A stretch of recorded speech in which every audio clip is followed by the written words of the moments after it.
Изборниот законник се соочува со нова блокада. Уште пред да стигнат во собрание, предлог измените кои во работната група се подготвуваа неколку месеци. Опозицијската СДСМ најави дека ќе ги блокира.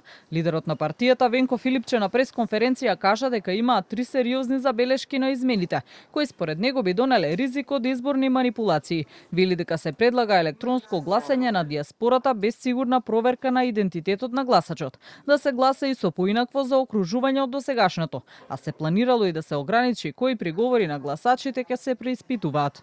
Овие 3 забелешки, ќе повторам, не се ниту европски, ниту демократски. Изговор е дека власта сака да го донесе овој закон само за да ја реализира што повеќе реформската агенда. Тоа не е точно.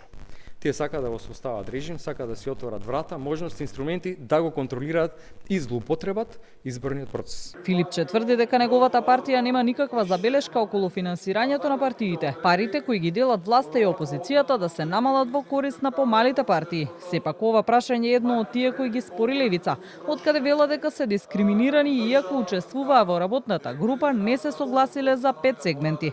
Од друга страна Антонио Милошовски, кој беше дел од преговорите, објави дека за изборното рекламирање токму левица и ДУИ дале предлог кој бил прифатен од другите партии. 42% за двете најголеми партии од власта, исто толку за двете најголеми партии од опозицијата, 8% за тие кои имаат пратенички групи, а не се меѓу најголемите, 5% за тие кои немаат пратенички групи и 3% за вонпарламентарните. Милошовски тврди дека иако се согласиле на ова, членовите од левица одбиле да се приклучат на предлагачите и во јавност глумиле жртви.